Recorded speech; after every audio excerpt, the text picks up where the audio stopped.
Коллеги, здравствуйте! Добро пожаловать на канал компании ProCPU, официального партнера SolidWorks России. Сегодня мы с вами посмотрим, какие обновления нас ждут в модуле SolidWorks Plastics 2022. Для демонстрации новых возможностей выбраны пластиковые подъемные ручки, расположенные по обе стороны от входного люка глубоководного аппарата NEMA. Поскольку ручки имеют левое и правое исполнение, то для работы потребуются две модели – левая и правая.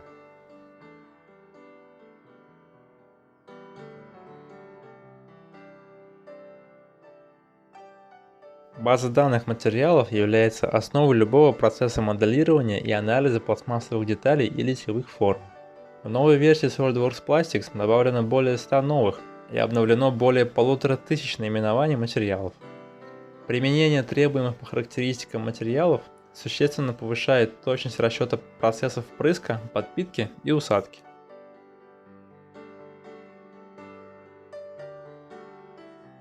В новой версии появился консультант по расположению инжекции, который помогает разместить место впрыска и автоматически определить оптимальное направление разъема пресс-формы в зависимости от геометрии детали.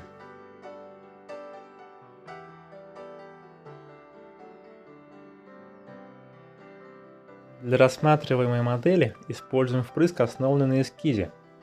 С помощью обновленного инструмента система литников теперь достаточно щелкнуть на сегмент эскиза и указать размеры сечения литников, а новая кнопка «Переставить размер» упростит процесс создания системы литников за счет обеспечения требуемых размеров их сечений.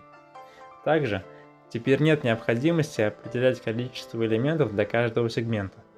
Оно вычисляется автоматически. В новой версии Plastics появились долгожданные инструменты симметрия и циклические, которые активно применялись пользователями в других модулях SolidWorks. Симметрия позволяет автоматически создавать симметричные полости как для правых, так и для левых версий моделей, а циклически создает необходимое количество полостей круговым массивом.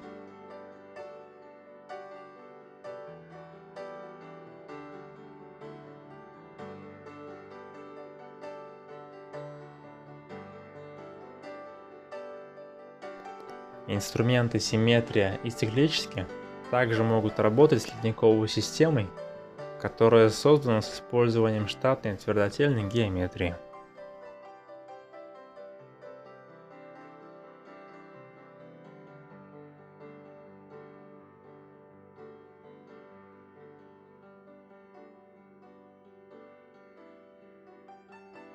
Привычная для пользователей SolidWorks Plastics кнопка запуска расчета теперь продублирована в меню, вызываемом по щелчку правой кнопкой мыши по названию модели в дереве исследования. Инструменты анализа результатов исследования дополнились возможностью визуализировать всю виртуальную полость. Подытоживая обзор новых возможностей, можно сказать, что SolidWorks Plastics 2022 приобрел дополнительную функциональность, которая существенно сокращает время создания инженерной модели и приближает процесс моделирования и расчета к реальному процессу литья.